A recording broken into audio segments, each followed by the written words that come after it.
শহীদ president Ziaur রহমানের ১৯ দফা দাবি যতদিন পর্যন্ত পূরণ হবে না ততদিন পর্যন্ত ইটালি বিএনপির আন্দোলন সংগ্রাম চলবে। বিএনপির ভারপ্রাপ্ত চেয়ারম্যান তারেক রহমানের সব মিথ্যা মামলা খালাসে আয়োজিত আনন্দ সভা অনুষ্ঠানে এসব কথা বললেন ঢালী নাসির উদ্দিন। ইটালির রোম থেকে আমাদের প্রতিনিধি মিনহাজ হোসেনের রিপোর্টে বিস্তারিত।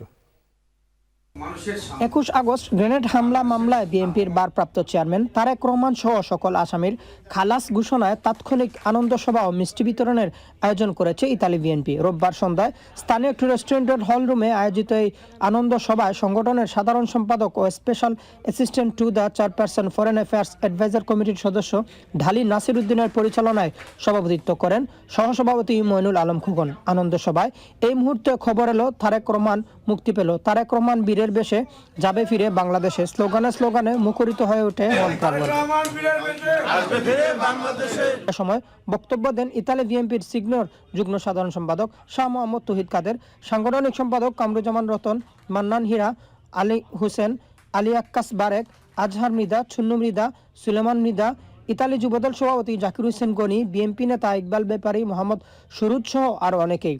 বক্তারা রবিবারের হাইকোর্টের রায়কে সত্যের বিজয় বলে উল্লেখ করেন। তারা বলেন, হাইকোর্টের এই রায়ে প্রমাণ হলো আওয়ামী ফ্যাসিবাদী সরকার রাজনৈতিক উদ্দেশ্য প্রণোদিতভাবে সম্পূরক চার্জশিট দিয়ে বিএনপির সিনিয়র ভাইস চেয়ারম্যান তারেক রহমানকে মামলায় অভিযুক্ত করেছিল।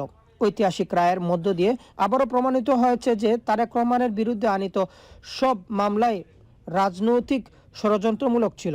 সবাই একসাথে থেকে ইতালি বিএনপিকে সুসংগঠিত করে আগামী দিন আমাদের নেতা আগামী দিনের ভাবি প্রেসিডেন্ট তারেক রহমানের হাতকে শক্তিশালী করতে পারি। আমি আশা করব এই অন্তর্বর্তীকালীন সরকার খুব শীঘ্রই একটি নিরপেক্ষ নির্বাচন কমিশনের মাধ্যমে বাংলাদেশে একটি নির্বাচন দিবে এবং সেই নির্বাচনে জনগণ তার ভোটাধিকার প্রয়োগ করবে এবং জনগণের ভোটাধিকার প্রয়োগের মাধ্যমে ইনশাআল্লাহ বাংলাদেশে বিএনপি সরকার গঠন করবে ইনশাআল্লাহ। দেশনায়ক তারেক রহমানের নেতৃত্বে ইনশাআল্লাহ আগামী সরকার গঠন হবে, এটা আমরা আশা করি।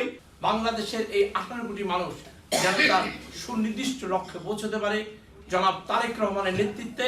কারণ আমাদের কান্ডার হিসাবে শুধু এই পারবে বাংলাদেশকে একটা উন্নত রাষ্ট্রে পরিণত করতে। আমাদের আজকে যে আনন্দ দেশনায়ক তারেক রহমান বাংলাদেশের যেদিন যাবে সেদিন আমাদের পরিপূর্ণ আনন্দ আসবে ইনশাআল্লাহ। ইতালি থেকে সাধারণ সম্পাদক ঢালী নাসির উদ্দিনের নেতৃত্বে একটি বিশাল বহর নিয়ে বাংলাদেশ গমন করা হবে। ইতালির রোম থেকে Miraj Sen, channel S news.